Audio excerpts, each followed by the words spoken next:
Lors de cette vidéo, nous allons redéfinir les règles de l'accueil à l'officine.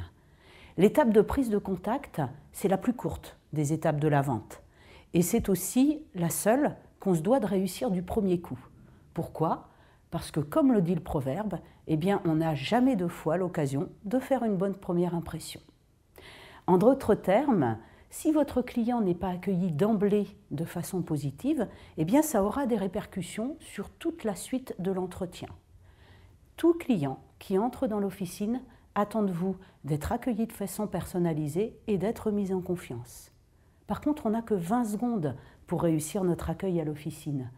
Et en période d'affluence, le soir, en fin de journée, quand on est fatigué, c'est parfois difficile de respecter les règles d'un accueil positif. Voyons les codes de communication à utiliser lors de l'accueil et à quel moment utiliser plus particulièrement chacun d'entre eux. Finalement, pour communiquer, on utilise le non-verbal, les mots et le ton de notre voix. Cela dit, ces différents codes n'ont pas tous le même impact en termes de communication.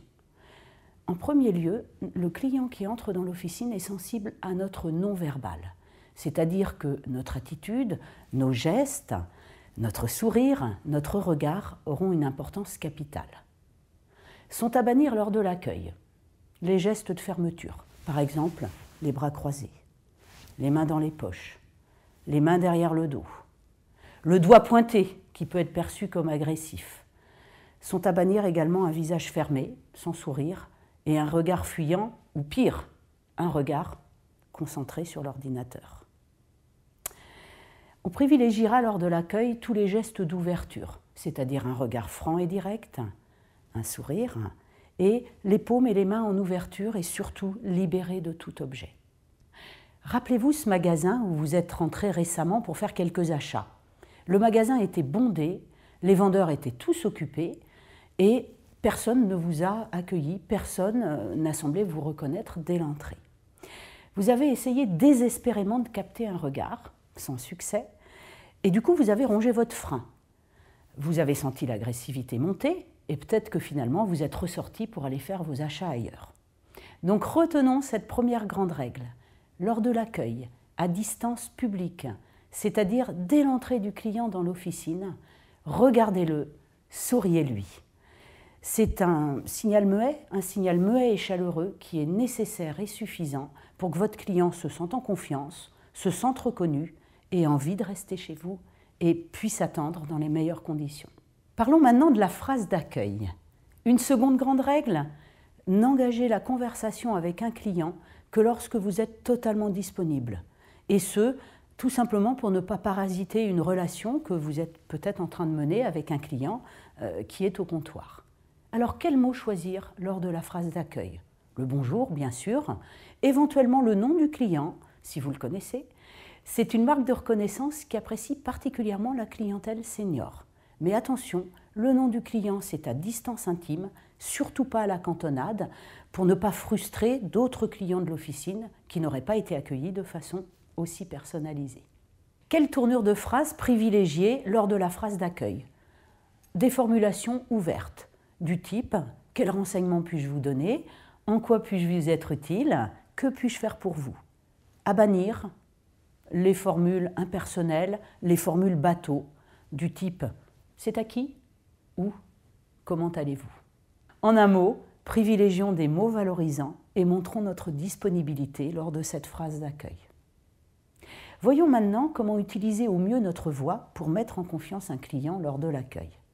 La voix, c'est tout de même 38% de l'impact de notre message. Une règle, eh bien, sachons adapter le ton et le volume de notre voix au sujet abordé. À titre d'exemple, une cliente incontinente vient vous demander conseil pour des garnitures. Je ne suis pas sûre qu'elle apprécie que vous claironniez. Madame, les couches, vous prenez quelle taille habituellement ? Donc, on adapte le ton et le volume. On pense également à synchroniser le ton de notre voix avec celui de notre client. Cela signifie ralentir le débit lorsqu'on a en face de nous un client qui parle d'un ton hésitant, et parfois augmenter le débit et le volume lorsqu'au contraire on a un client qui parle fort. Et cette synchronisation verbale doit être assortie idéalement d'une synchronisation gestuelle pour favoriser la communication. Se synchroniser au niveau de la gestuelle, ça veut dire adopter, sans singer, le même type de geste que notre client. Et puis bien sûr, lors de l'accueil, c'est important de parler. C'est important également de savoir se taire et de faire des silences. Une règle en vente, c'est que 90% du temps de parole revient en théorie au client et simplement 10% au vendeur. En résumé, l'étape de prise de contact, elle conditionnera tout le reste de l'entretien. Et finalement, l'accueil, on peut dire que c'est le starter de la vente. Starter pour sécuriser, toucher, apprivoiser, reconnaître, témoigner de l'intérêt, écouter et rassurer notre patient client. Et je vous laisse méditer ce proverbe chinois. L'homme qui ne sait pas sourire ne devrait pas tenir boutique.